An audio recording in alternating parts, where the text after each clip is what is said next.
Okay, well, last time I was presenting a kind of panorama of economic expansion. On the whole, a very upbeat story. It helps to explain how the long population growth of the late 16th and early 17th centuries was able to be sustained. And yet, as the final table on last time's handout showed, there's also reason to doubt whether the expansion was sufficient or whether the new wealth that was being created was well enough distributed in society to avoid some real problems. Especially, real wages continued to fall, and there were complaints of a growing problem of poverty and vagrancy. So there are paradoxes in the situation, and to get the economic expansion into perspective, we have to look a little more closely at how it actually impacted on people from different social groups. Inevitably, that involves a certain amount of generalization, but I'll also try to give you examples of people from different groups which will help to give it something of a human face. So, let's start by looking, as usual, at the top and at what was happening to the landlords, the gentry, the nobility.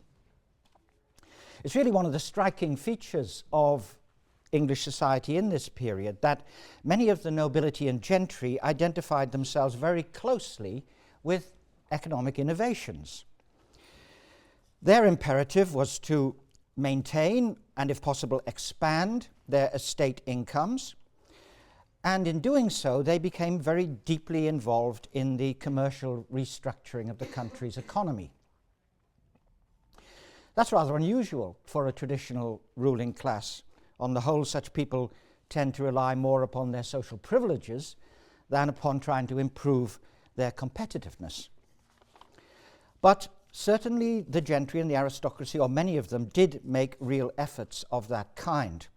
And you get basically an acceleration of the trends which had already become visible in the mid-16th century. A lot more careful management of their estates in order to produce more from their home farms for the market and in order to get a greater rental income.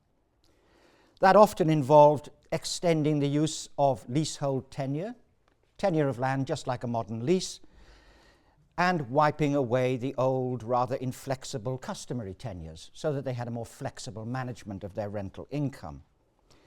There was also, something I touched on last time, a good deal of reorganizing their estates into enclosed farms for which they could get better rents. And in general, every effort being made to edge rents upwards when opportunity arose. And in general, the landlord class did pretty well. Of course, a lot depended upon the fortunes of particular individuals and their personal quirks and characteristics. To take, for example, the Verney family, who had substantial estates in Buckinghamshire, just to the northwest of London. Sir Edmund Verney, who lived in the late 16th and early 17th centuries, was a man who was principally interested in forging a political career at court. That was very expensive. He had to sink a lot of his income into fortifying his position at the centre, and as a result he incurred pretty considerable debts. He succeeded quite well. He became King Charles I's standard bearer, and in fact he died in one of the earliest battles of the English Civil War bearing the King's standard.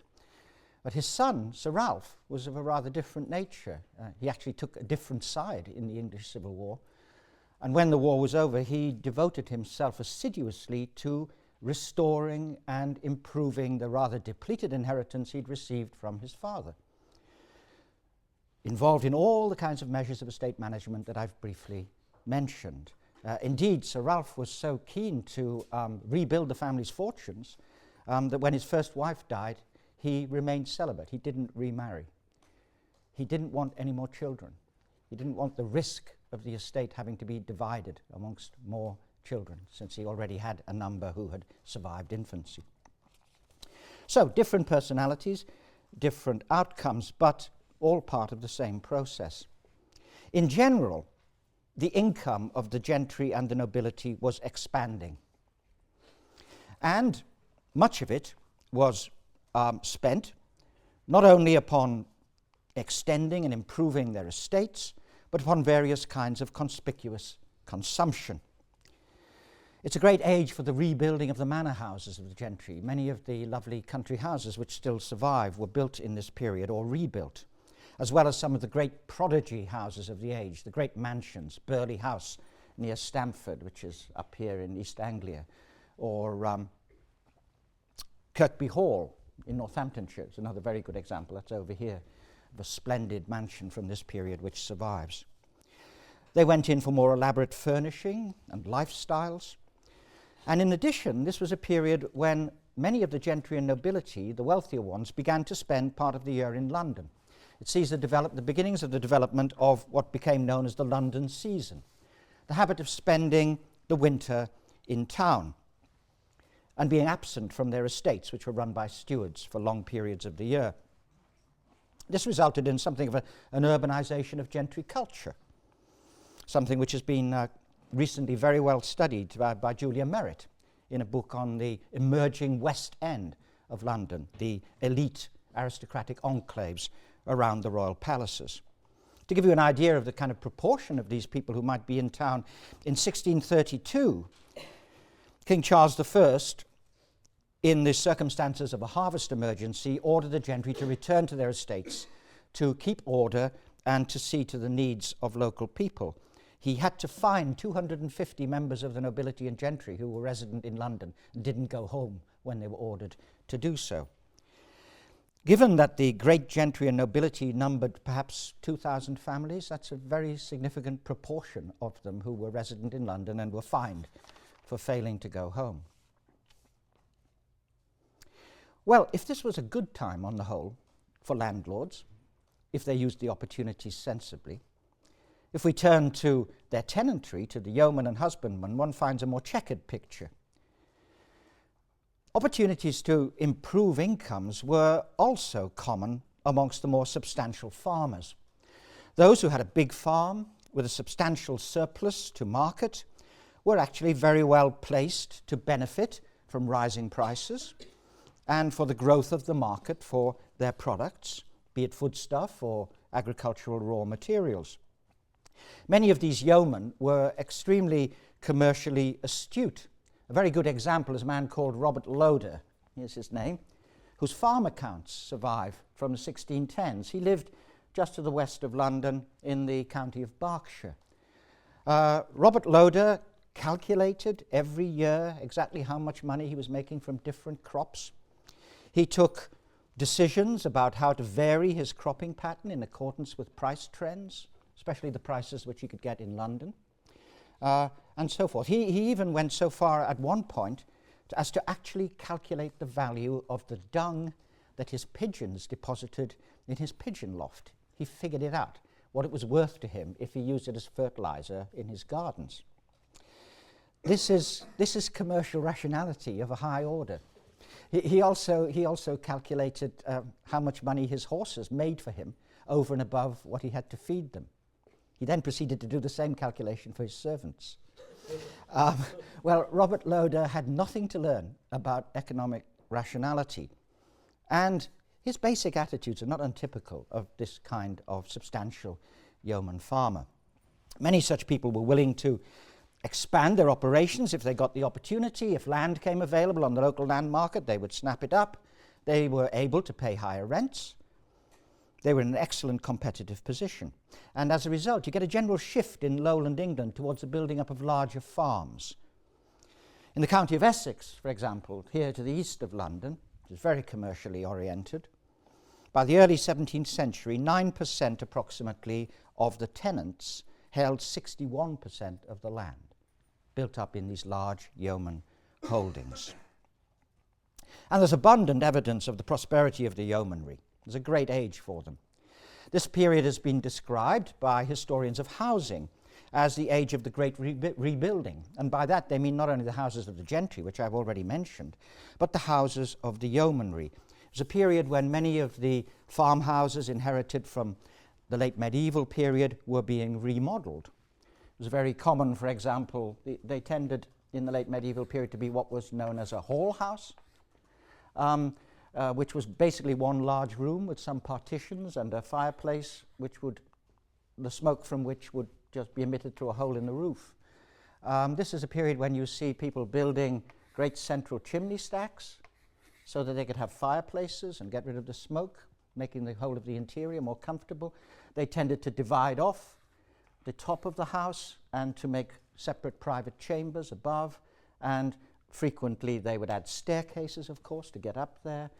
They might extend their homes in all kinds of ways. Many of these houses, the great yeoman houses of this period, survive to this day. When you look at the inventories of these people, which were taken when they died, they also reveal a marked increase in the value of their household goods and in the elaboration of the types of goods that people possessed. William Harrison, a clergyman who described all of this happening in the later years of Elizabeth's reign, said that despite the fact that higher rents were being paid, many of the villagers in his area, the yeoman farmers are the ones he was thinking of, were able, he said, yet to find the means to obtain and achieve such furniture as heretofore hath been unpossible. And he went on to specify what that involved. Joined furniture made by joiners, proper joined chairs rather than stools, nice tables, bedsteads, soft furnishings. There's a proliferation in inventories of cushions and of carpet cloths. These were Oriental carpets being imported by the Levant Company. They were put on tables. You didn't put a carpet on the floor. It's far too valuable for that. You put it on the table to decorate the table.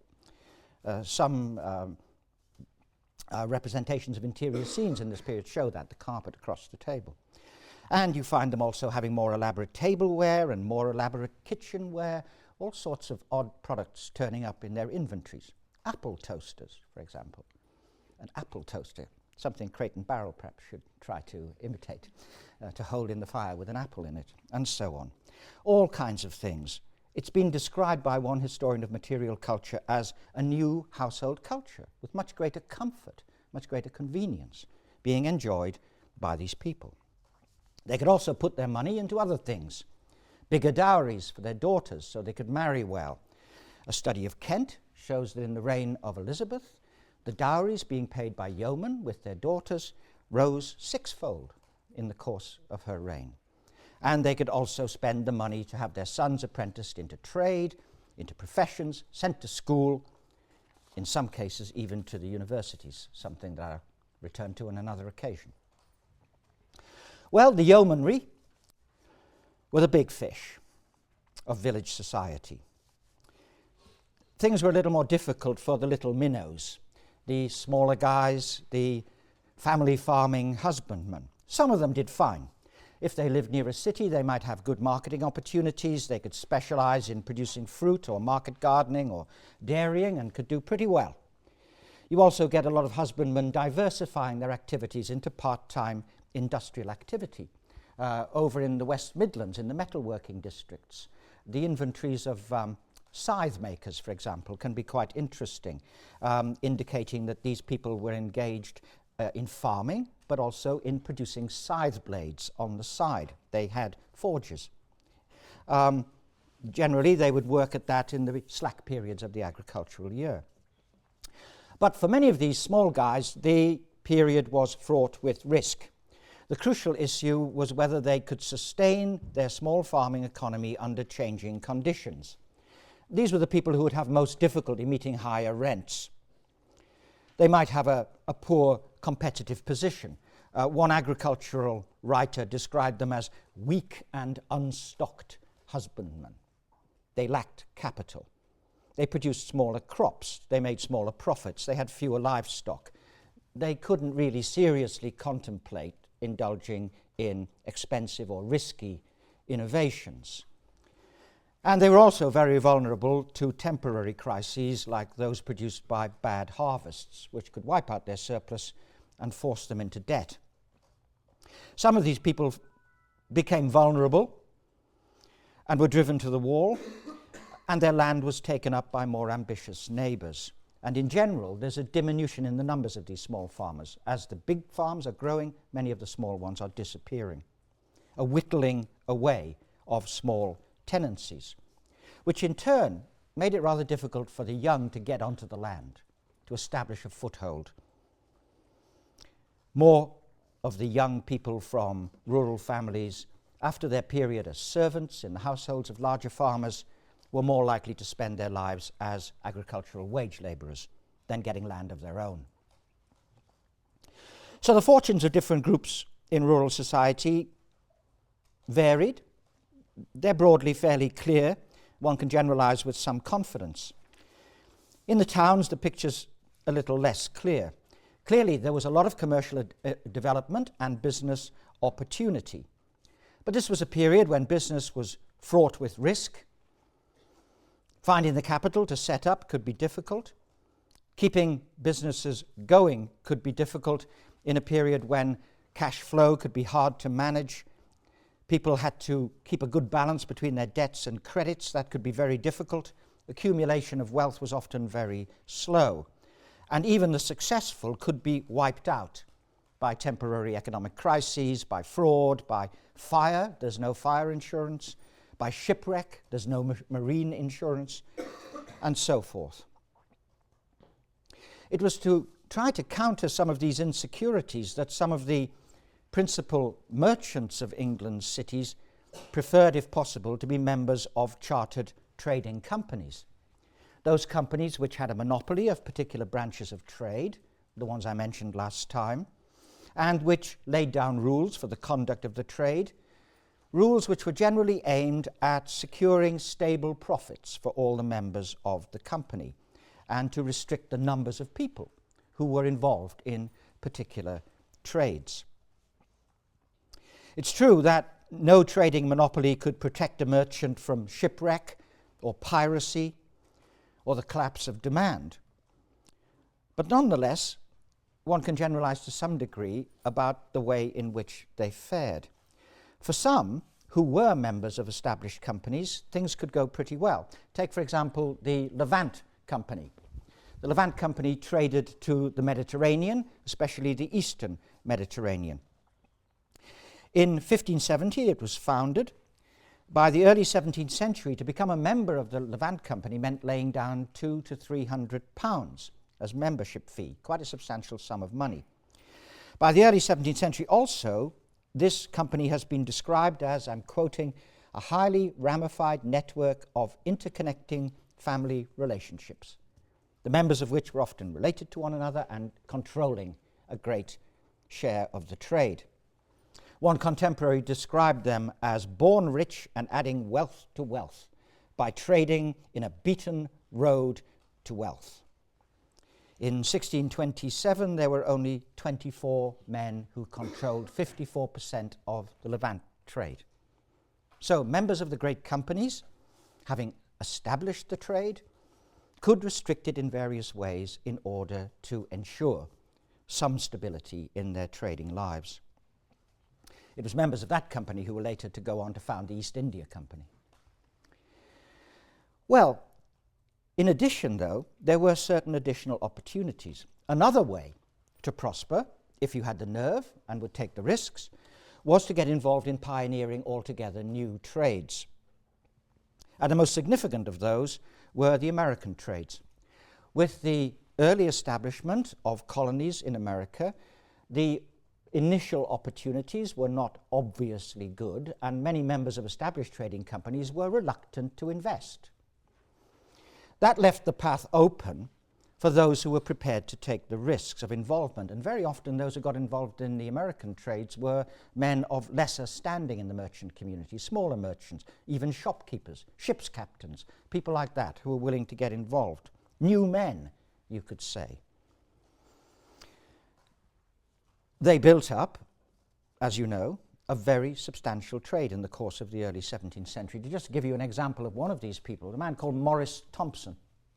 Maurice Thompson was the youngest son of a Gentry family. He got a little bit of capital from his family, but not much more. He didn't inherit the family estate. He came from Hertfordshire, just to the north of London. How he came to go to Virginia is uncertain, but he was there by the time he was in his mid-teens. And he got involved on the ground floor with the development of the tobacco trade. Pretty soon, he owned land, he owned a ship, he became involved in the trade in tobacco and in the supply of goods needed by the colonists. He expanded his operations. He married well. He became a significant figure amongst the leaders of the Virginia colony as quite a young man. By the time he was in his early 30s, he was back in London, managing much of a good part of the Virginia trade from his base there. And indeed, he went on to expand his operations to become involved in the Indian Ocean and in other ventures. If you're interested in that kind of person and that kind of development, Robert Brenner's book, Merchants and Revolution, the first section is a splendid depiction of these shifts and developments in the last years of Elizabeth and under the early Stuarts. At lower levels in the urban hierarchy, the capital that people needed to set up in business was gradually growing. That made it a little more difficult to establish yourself as an independent master, and a great many people had to be content with serving as skilled craftsmen working for others, whereas previously they might have hoped to become independent masters. Even skilled employees were often forced to work longer and more intensively, if the work was available, in order to sustain their living standards. To give you a specific example of this, I've got some figures here relating to building craftsmen from the town of Hull on the east coast. Donald Woodward, in a very imaginative piece of research, worked out the price of foodstuffs, found the wages being paid to craftsmen of different kinds, and then figured out how many days you would need to work to feed husband, wife, and 3 children. So here are some of his figures. The best paid men in the 1560s could have fed their families with 153 days' work. By the 1630s, with rising prices and wages not rising so fast, 229 days. The worst paid, 192 days in the 1560s, 306 by the 1630s. So this was the experience of some of the craftsmen of the towns. In short, then, urban manufactures and the urban manufacturing system was becoming less small master-based and rather more capitalistically structured, with a larger proportion of urban craftsmen having to cope with the difficulties and uncertainties of their dependence upon wage labour. Well, much the same was true of the industries of the countryside. In Somersetshire, in the West Country, where the cloth industry was the major industry in the 1620s, one contemporary described the multitudes of poor cottages which were to be found in the cloth weaving areas. And he continued, they are stuffed with poor people, which get most of their living by spinning, by carding, and such employments about wool and cloth. And they gained their living most of the time. But he added that when trade was dead, they know not how to live. In town and country alike, then, what contemporaries described as the labouring poor was emerging as a larger, more wage-dependent population emerged, probably half the population by the mid-17th century, to judge by surviving tax listings. Agricultural intensification and the diversification of industry and urban growth all meant that there was more work for such people. But the work was often seasonal, it was often insecure, there was a lot of underemployment, difficulty finding 5 days' work a week, and so forth. And there was the constant pressure of greater numbers of people on the labour market. And it was this, really, that issued in what's sometimes described as a problem of structural poverty. A large number of people whose very way of life on a day-to-day basis meant periodic hardship was almost inevitable, some of the time. People who faced a situation in which the rate of pay for their labour was such as to mean a declining capacity to meet the needs of their households. And that produced a distinct life cycle amongst the labouring poor. They could manage pretty well until they had, say, 2 children or so. They might even have a little bit of disposable income to spend on manufactured goods. But once they had too many mouths to feed, or if the chief breadwinners fell sick or were injured, or if there was a trading depression, they could be plunged immediately into real hardship. And in old age, if they reached old age, they almost inevitably would be dependent upon charity. Many of these people survived by what's been described as an economy of makeshifts. It's a phrase of Alwyn Houghton's, an economy of makeshifts. You get by as best you can, doing what you can. Cottaging where they could, using the commons if they were available, gleaning the fields after the harvest. The poor were allowed to glean for grains of corn in the fields after harvest. And finding various kinds of assistance from their family, from their neighbours, moving around when there seemed to be better opportunities to piece together a living. And for that reason, they tended to become concentrated in certain areas where those opportunities existed. It was a rather unsettled life for many of them. I'll give you a couple of examples of these people. Margaret Knowsley. She came from Nantwich in Cheshire. There's her name. She's visible in the records between 1613 and 1629. She was married to a labourer. We know that she had 10 children between 1613 and 1629. 5 of her children died in infancy. Something of her working life survives in various records. She worked as an alewife, making and selling ale. She worked as an agricultural labourer during the appropriate seasons. She did some stocking knitting. She acted as a cleaner for the minister of the parish. She's thought to have practiced some forms of medical skills. She had some skills in aspects of midwifery, apparently. She was alleged also, from time to time, to have solicited men for money. So that's an economy of makeshifts indeed. Or another such person, Henry Savery. He's visible in the records between 1629 and 1636. He came from Stow Bardolph in the county of Suffolk. We know a little about Henry. In 1629, he was a servant. He left service and instead of engaging himself to a new master, decided to go to London. Once he got to London, he found it difficult to find regular work, so he signed on for a voyage on a ship. But he wasn't a very good sailor. By the time the ship had got out into the Thames estuary, he was suffering from chronic seasickness and his legs were swelling up. So finding him no use to him, the shipmaster put him to shore and just landed him and discharged him. He went back to London. There he was taken by the constables as a vagrant and sent home to Stow Bardolph. In 1635, he decided to try his fortunes again. He left Stow Bardolph after haymaking, where he'd earned a total of 7 shillings. He had 7 shillings in his purse. He went to the county of Suffolk, further into the county of Suffolk, and worked in various farms there for 3 months, and then he went off to London again.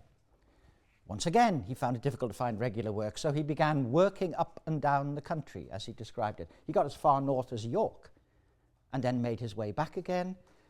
Back in London, he found himself once again arrested as a vagrant and sent home to Norfolk.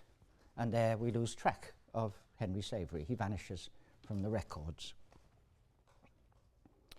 That's exactly the kind of person moving around, trying to earn a living where he could, who might have been the sort of person who would have signed on with a shipmaster in London to become an indentured servant in the new colonies in Virginia and Maryland. And indeed, many people who found their way to London but couldn't find a place there did just that. In London, there was an institution charged with the oversight of the vagrant poor, the Bridewell. And the governors of the Bridewell actually dispatched over 1,100 people to Virginia and the West Indies between 1618 and 1658. At first they were mostly men, about 90% men, but by the 1630s about a third of them, or close to a third, were women. 2/3 of these people who were sent had been taken by the officers on the streets of London. Some of them were accused of crime. They might have been accused of being pickpockets or thieves, but most of them were simply out on the streets. They were described as out after curfew or night walkers. That was just loitering suspiciously on the streets at night. Some of them were former servants who had no place and were on the streets, and they were sent by the Bridewell to the new colonies. One of those who was sent gave his occupation as ballad singer, which makes me wonder if that's the origins of country music. No, I'm serious. In the early 20th century, songs collected by folklorists in the Appalachians, many of those songs can actually be traced back to printed ballads which are known to have been sung on the streets of London in the late 16th and early 17th centuries. They passed into the oral culture of the Appalachian area. Well, one can go on about these people. There's a wonderful recent book by Paul Griffiths called Lost Londons, which looks closely at them through the records of the Bridewell.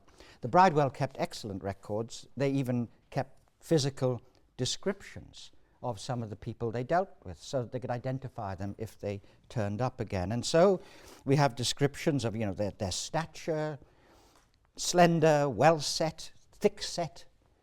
One was described as great-gutted. Their complexion, sallow, high-coloured, bright, sad, a sad complexion described. Their hair colour, flaxen, dark brown, betwixt auburn and flaxen. All these descriptions are entered in the books. Their clothing, a woman found on the streets wearing a red petticoat and a white upper bodice. So, poor but colourfully dressed. Some, of course, were beggars who were near naked. You get descriptions also of their medical condition, pockmarked in his face, a small scar upon his forehead, burned in the hand. That means someone had been found guilty of a crime and branded for future identification. And sometimes they were suffering from disease. Palsied, scurvy, scald-headed, that was very common. It meant a kind of scalp condition. A boy actually, described as his toes almost rotted off. Others were mentally ill, crack-brained, silly, simple. That's how they're described.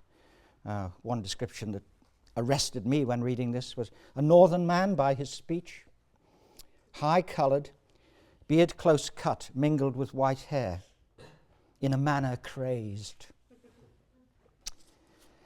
And then you get those people on the streets of London who had no known identity. They turn up in the parish records. The parish of St. Bartholomew's, for example, gave assistance to a beggar who turned up at the church who had no name. They put him down in their account books as money given to Bartholomew Need, because he came to St. Bartholomew's Church. And you find the children who were left on the streets. Often when they were taken in by parish authorities, they would give them a name. Michael Found, Joan Found Basket, baby found in a basket. Porch Wall, she was found in the porch of the Church of St. Andrew by the Wall. So they baptized her Porch Wall. And so one could go on.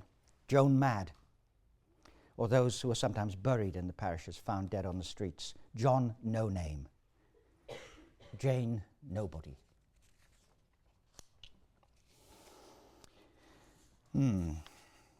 So, England's increasing income was very unevenly distributed.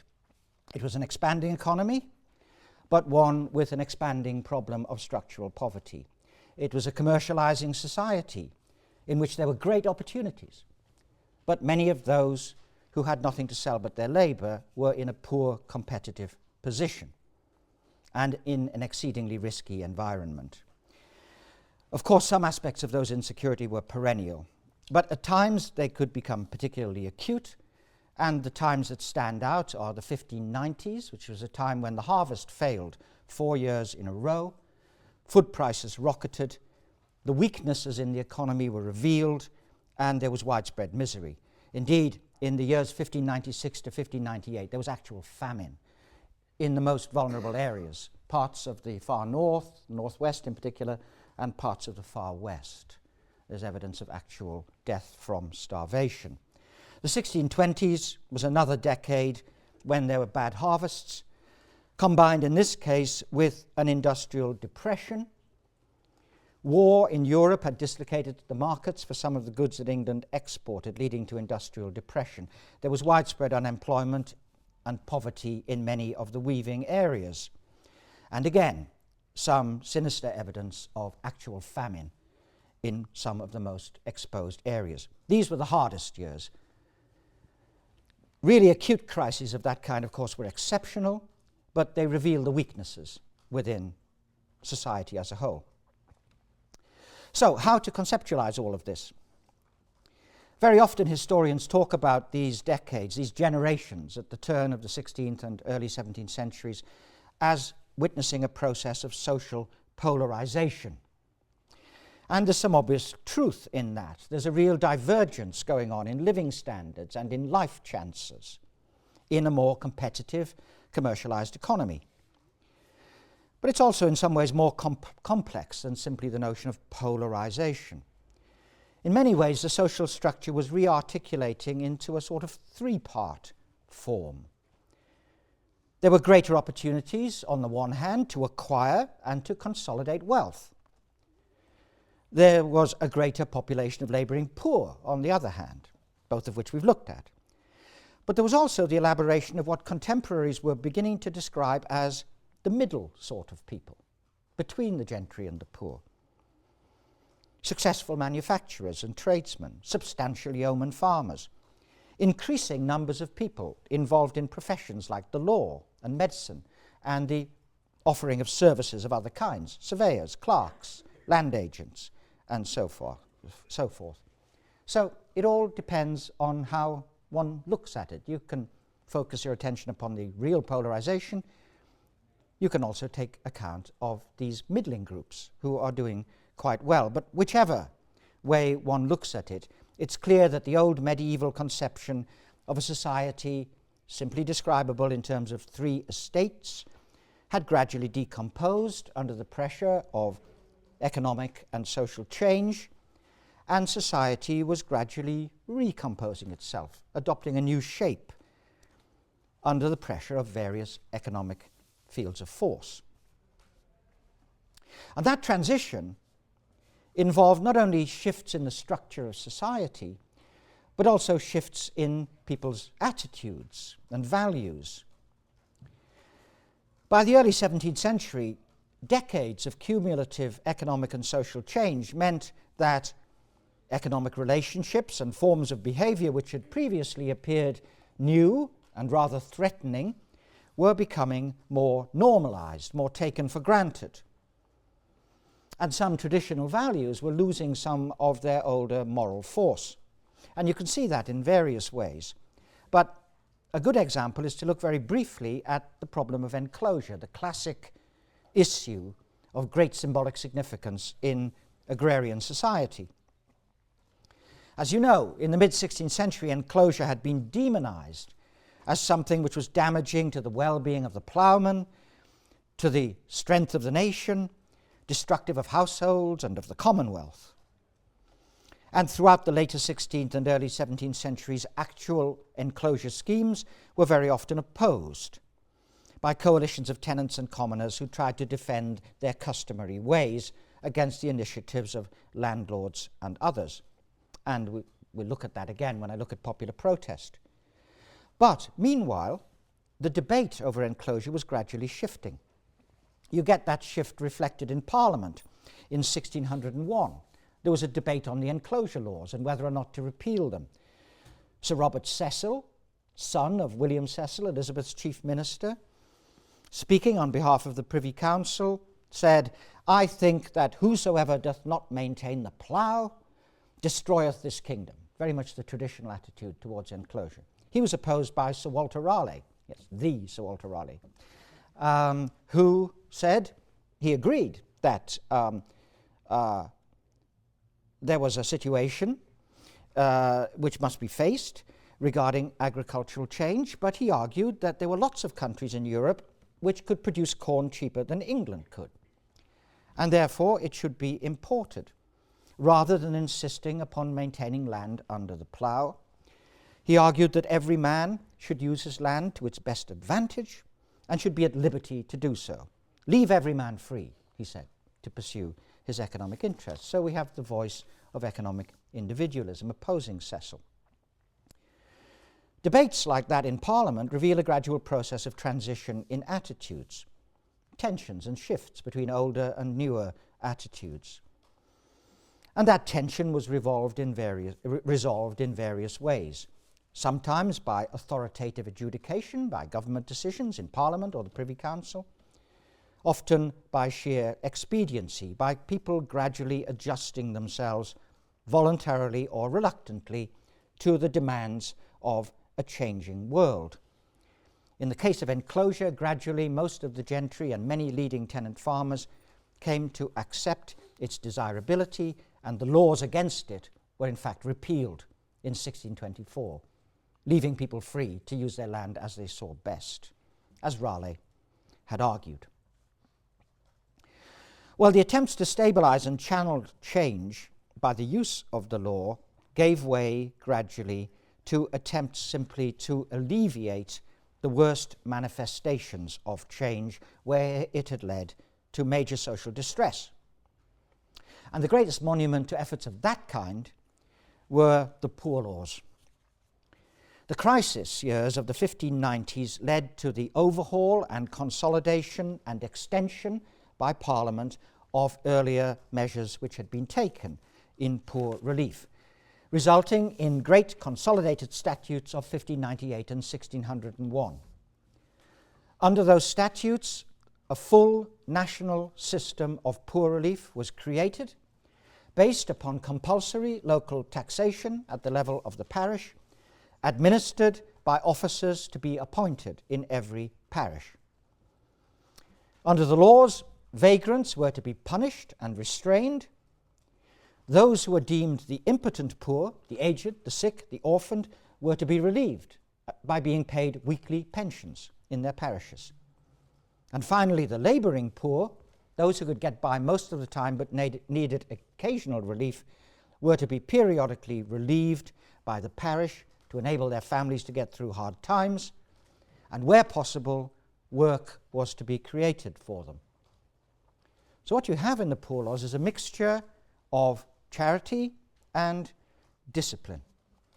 In some ways, the system was quite well devised to deal with the periodic life cycle crises of the labouring population, though rarely generously. It was a system which in many ways demonstrated England's relative wealth. There was a tax base there to pay for it. But it was one, of course, which also demonstrated how unequally distributed that wealth was. In one parish, for example, the parish of Corston in Norfolk, where the laws were put into operation very early, there were 68 people in the parish out of 167 households who were able to pay the poor rates to support the system. At the other end of the scale, there were 20 households who received weekly pensions. So 68 are paying, 20 are receiving pensions. All the ones in between are neither paying nor in receipt of relief, though in bad times some of those families might receive occasional help.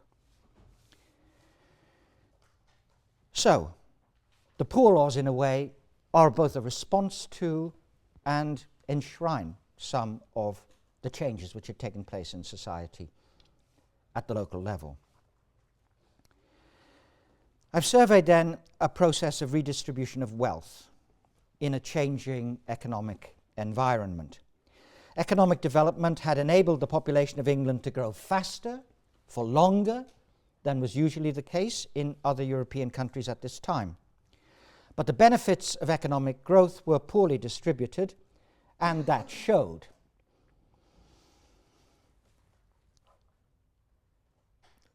Population at last began to stabilize in the third decade of the 17th century, and that began to slow down this long-term process of change.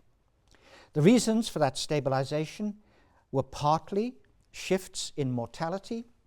The evidence is that life expectation at birth was deteriorating in the early 17th century, but it was restrained even more by shifts which were taking place in fertility, quite significant shifts.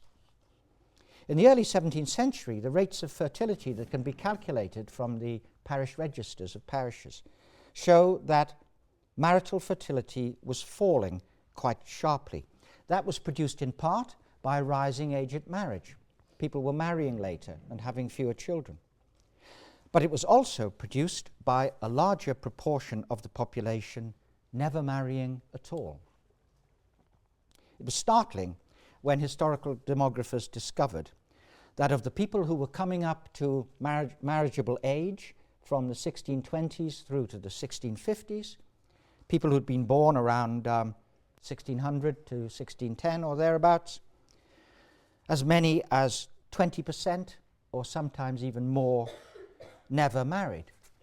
It's a quite extraordinary figure, a very large proportion of the population remaining unmarried. What we seem to have here is evidence of a situation in which, for those who were doing least well in the circumstances of the time, life was too insecure or living standards were too marginal for them to be able to marry and establish independent households of their own. As a result, fertility declined, population gradually stabilized. As population stabilized, so did prices. The great underlying dynamic of change from the second quarter of the 16th century through to the mid-17th century was over. But that long dynamic of population growth, inflation, and its many consequences in economy and society had unleashed economic changes which would not be reversed, and they had significantly reconfigured the structure of society and the relationship between its members. So with that, I've tried to briefly set the scene for you, and now we can go on to look at a number of other aspects of society and culture, starting next week with the issues of witchcraft and popular literacy and crime.